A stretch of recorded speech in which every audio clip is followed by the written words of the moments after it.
এটা মনে করেন আমাদের হিন্দুদের ওপরে খুব নির্যাতন চলছে, মুখ খুললে আমাদের স্বাধীনতাটা আমরা বলতে প্রকাশ করতে পারি না। হিন্দুদের মেরে ইয়ে করে দিচ্ছে, ও ঝুলি দিয়ে আগুন দিয়ে পুড়িয়ে দিচ্ছে। জ্যান্ত মাছ পুরাছে, ওই কোনোদিন কারণ পুরাছে কেন? সব দেশে আছে। সংবাদ মাধ্যমে এত খবর জ্বলছে বাংলাদেশ, জ্যান্ত পুড়িয়ে মারা হচ্ছে যে দেশে, সেখানে কি আদৌ শান্তি নামে কিছু বিরাজ করছে? তাই দেশের বাংলাদেশ থেকে কেউ ফিরছেন নিজের দেশে, কেউ আবার চিকিৎসার জন্য এদেশে এসে আতঙ্কের কথা উগরে দিচ্ছেন। ষাটোর্ধ এক বৃদ্ধ বলছেন, বাংলাদেশের হিন্দুদের মেরে ঝুলিয়ে দিয়ে আগুন ধরিয়ে দিচ্ছে, কিন্তু নিজের জন্মভিটে ছেড়ে আসতে মন চাইছে না। হিন্দু হওয়ায় মৃত্যু ভয় পদে পদে নিয়ে ঘুরছেন। আবার সে দেশের মুসলিম ট্রাক চালকরা বলছেন, দেশের রাজনৈতিক কারণে অশান্তি হতেই পারে। রাজনৈতিক কারণে দীপু দাসের হত্যাকেও কেউ সমর্থন করছেন। একটু ধৈর্য ধরুন, কোনো মন গড়া কথা বলবো না। আপনাদের শোনাবো বাংলাদেশ নিয়ে দুই সম্প্রদায়ের মানুষ কি বলছেন। বসিরহাট মহকুমার ঘোজাডাঙ্গা আন্তর্জাতিক সীমান্তে সেই উদ্বেগজনক ছবি ধরা পড়ল। ভোর থেকেই সীমান্তের ওপারে অপেক্ষমান মানুষের লম্বা লাইন, হাতে সামান্য ব্যাগপত্র, কারো কোলে শিশু। বাংলাদেশ থেকে ফিরে আসা মানুষদের অনেকেই জানিয়েছেন, সাম্প্রতিক সময়ে বাংলাদেশে অশান্ত পরিস্থিতি, নিরাপত্তা নিয়ে অনিশ্চয়তা ও আতঙ্কের জেরে সেখানে থাকা কার্যত কঠিন হয়ে উঠছিল। কেউ কাজের সূত্রে, কেউ আত্মীয়ের বাড়িতে বা ব্যবসায়িক কারণে ওপারে গিয়েছিলেন। পরিস্থিতি ঘোরালো হতেই দ্রুত দেশে ফেরার সিদ্ধান্ত নিতে বাধ্য হয়েছেন তারা। সীমান্তে দাঁড়িয়ে কারো মুখে স্বস্তির নিঃশ্বাস, কারো আবার চোখে জল। বাংলাদেশে অস্থির পরিস্থিতি তৈরি হয়েছে, একের পর এক আতঙ্কে দেশ ছাড়ছে সে দেশের সংখ্যালঘু হিন্দুরা, যারা এবারে ভিসা নিয়ে চিকিৎসার জন্য এসেছিল তারা আতঙ্কে বাড়ি যেতে হচ্ছে। তার কারণ তাদের ভিটে মাটি সবই রয়েছে সেই বাংলাদেশে। তাই আতঙ্ক নিয়ে তারা বলছে যে ওপারের হিন্দুদের মেরে গাছে ঝুলিয়ে দিচ্ছে, জ্যান্ত পুড়িয়ে ফেলছে, বাড়িঘর ধরে আগুন লাগিয়ে দিচ্ছে। সব মিলিয়ে আতঙ্কের মধ্যে তাদের পরিবার নিয়ে থাকতে হচ্ছে। সে দেশের সংখ্যালঘু পুরুষরাই আতঙ্কে রয়েছেন, মেয়েদের তো কোনো কথাই নেই।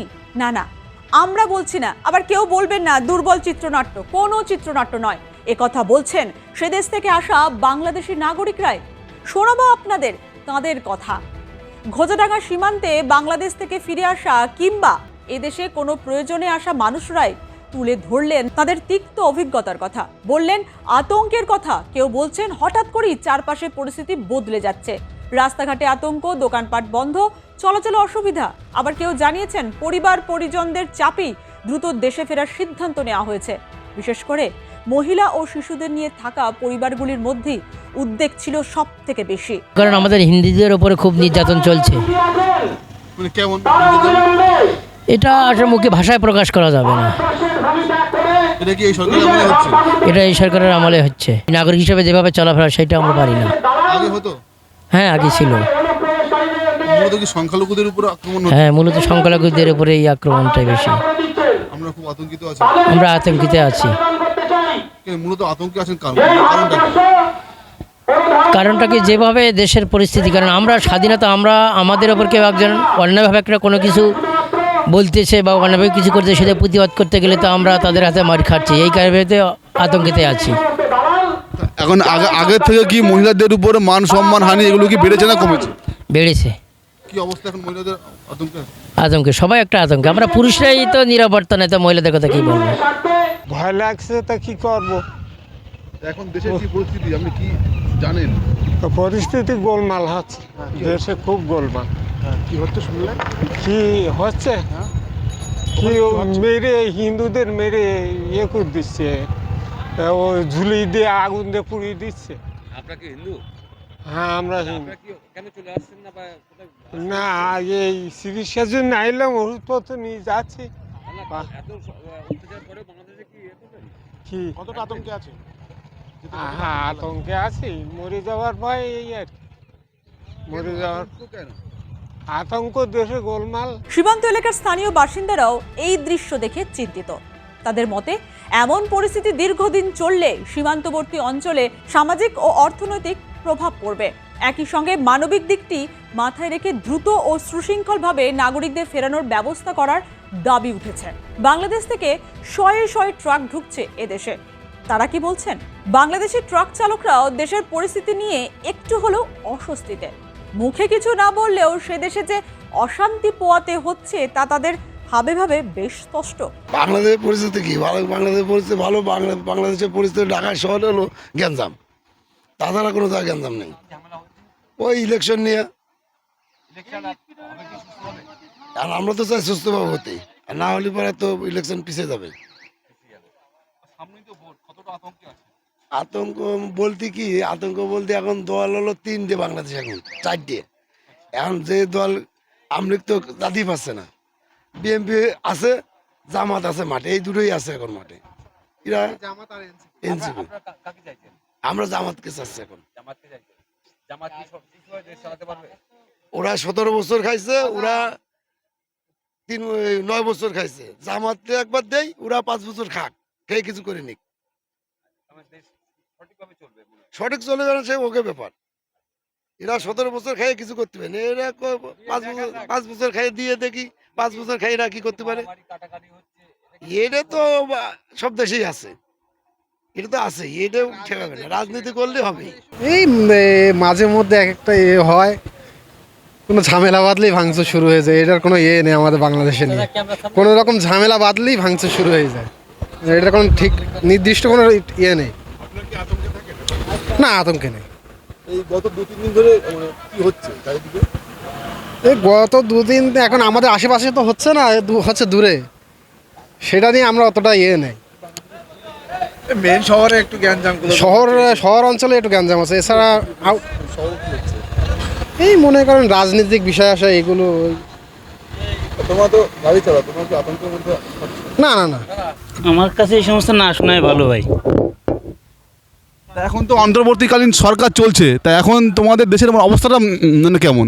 আইন কাম সব ঠিকঠাক আগের মতো কি হচ্ছে? মোটামুটি তো ঠিকই আছে আমার হিসেবে বলে।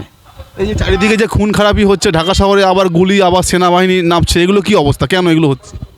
এইগুলো যে মাঝে মধ্যে যে আমাদের মাঝে আমাদের এক ভাই মারা গেল না, গুলি করে মারা হয়েছে যারে আর কি।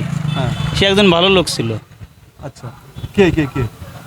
এই ওনার নাম তো আমার মনে নেই। হাদি ভাই। আচ্ছা উনি একটা ভালো লোক ছিল। আচ্ছা, যে কোনো কারণে যাই হোক, যেভাবেই আল্লাহ তারে নিয়ে গেছে। ইউনিট সরকারের প্রতি কতটা সন্তুষ্ট আপনারা? কি অবস্থা এখন? আমরা মনে করেন যে আমি একটা নিরীহ পাবলিক, আমি যেই সরকারি হোক তার প্রতিই আমার ভরসা আছে, আমার কোনো কারোর প্রতি কোনো নেই। তো এখন তো অন্তর্বর্তীকালীন সরকার চলছে, আপনারা কি কোনো স্থায়ী সরকার চান?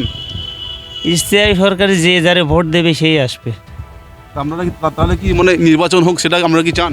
অবশ্যই নির্বাচন হোক, আর অবশ্যই যে কোনো একজন প্রার্থী আসুক, সমস্যা কি। আপনাদের 2 ধরনের বক্তব্য শোনালাম, নিজের কানি তো শুনলেন বাংলাদেশ থেকে ফিরে আসা হিন্দুদের কথা, শুনলেন সেখানে বসবাসকারী বাংলাদেশি সংখ্যালঘু হিন্দুদের কথা, শুনলেন আবার এও শুনলেন সে দেশের মুসলিম ট্রাক চালকদের কথা। তবে কি হিন্দু সংখ্যালঘুদের জন্যই কি আতঙ্কের হয়ে উঠছে সে দেশের আবহ? প্রশ্নটা খুবই স্বাভাবিক। ঘোজাডাঙ্গা সীমান্তে এদিন বিএসএফ ও ইমিগ্রেশন দপ্তরের তরফে কড়া নজরদারি ছিল। সমস্ত যাত্রীদের বৈধ নথিপত্র খতিয়ে দেখা হয়। প্রশাসনিক সূত্রে জানা গিয়েছে, প্রত্যেককে নিয়ম মেনে স্বাস্থ্য পরীক্ষা ও পরিচয়পত্র যাচাইয়ের প্রক্রিয়ার মধ্যে দিয়ে যেতে হচ্ছে। নিরাপত্তা সংক্রান্ত কোনো ঝুঁকি এড়াতেই এই সতর্কতা। সীমান্তে বাড়তি পুলিশ ও কেন্দ্রীয় বাহিনী মোতায়েন রয়েছে, যাতে কোনো অপ্রীতিকর পরিস্থিতি না তৈরি হয়। ফিরে আসা একাধিক নাগরিকদের কথাই উঠে এসেছে ভয়ের অভিজ্ঞতা।